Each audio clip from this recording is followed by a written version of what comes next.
Good morning, viewers. Welcome to Corsemo Shorthand classes. This speed is of 80 words per minute given in the examination held in October 1962. Be ready to take dictation for 10 minutes. Yes.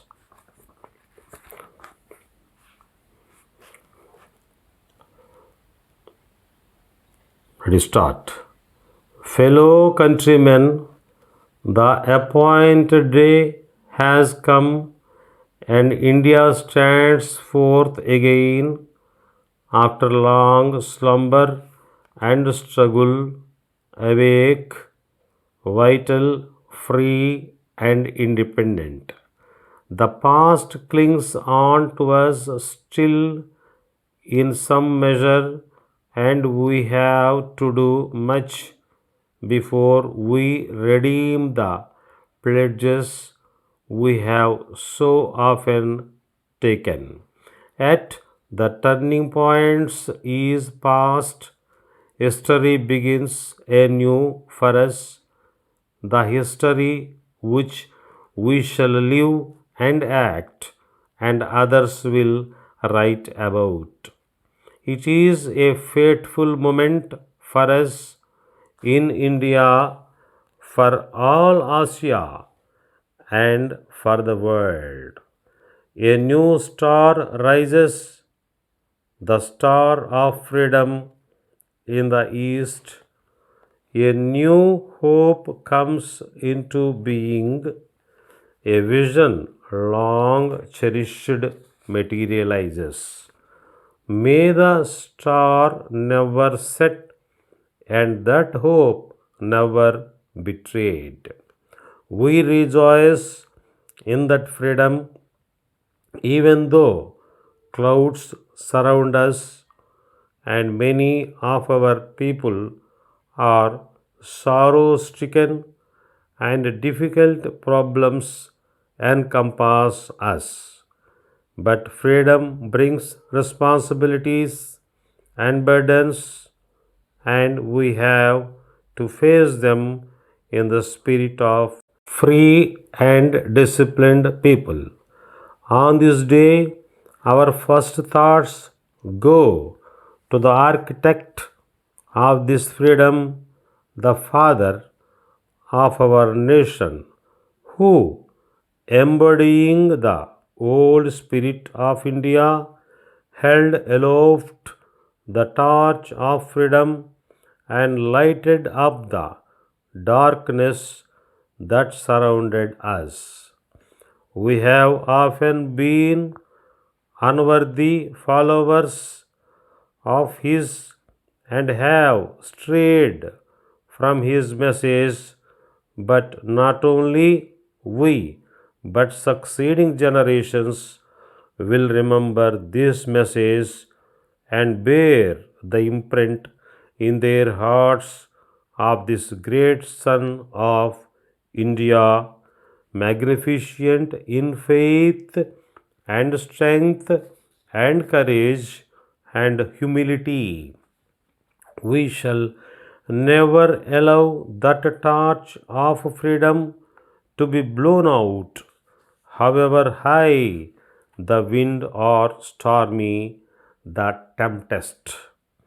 Our next thoughts must be of the unknown volunteers and soldiers of freedom who, without praise or reward, have served India even unto death.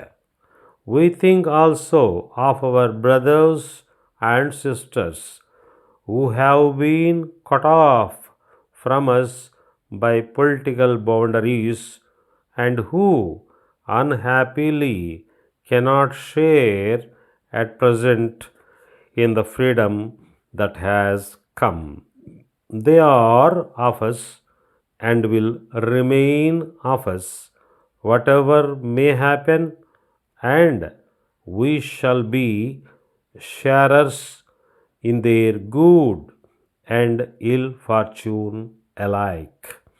The future beckons to us. Whither do we go, and what shall be our endeavor?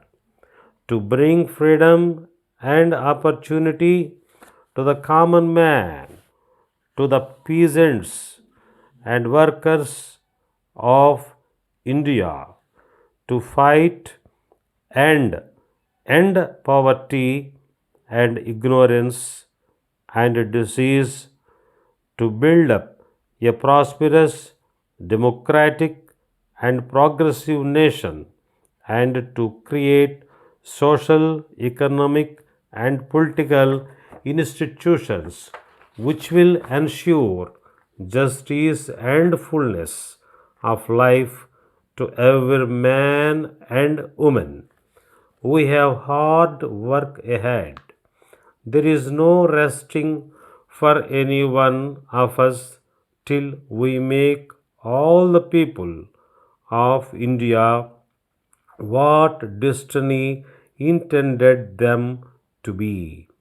We are citizens of a great country on the verge of bold advance, and we have to live up to that standard.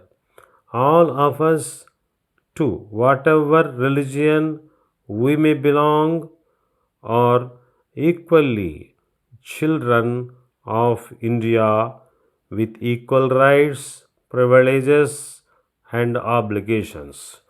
We cannot encourage communalism or narrow mindedness, for no nation can be great whose people are narrow in thought or in action.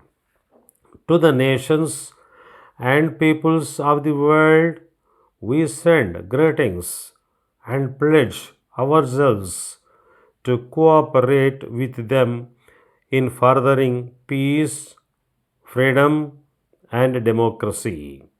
And to India, our much loved motherland, the ancient, the eternal, and the ever new, we pay our reverent homage, and we bind ourselves afresh to her service. Dear sirs, we are in receipt of your kind letter of 1st May.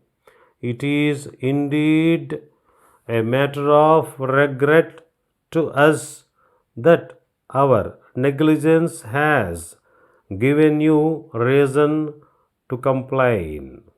From what you have seen of us in the course of our long standing business relations, you must have been convinced that we are ever mindful of the interests of our valued customers.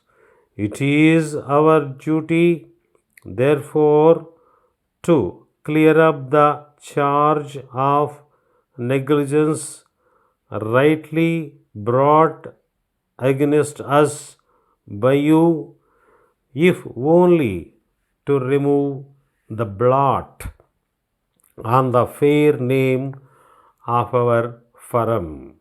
Our business manager, who is in sole charge of the Mufsil Order Department, has been absent for some time due to illness. During his absence, the work of this department has been entrusted to a new hand.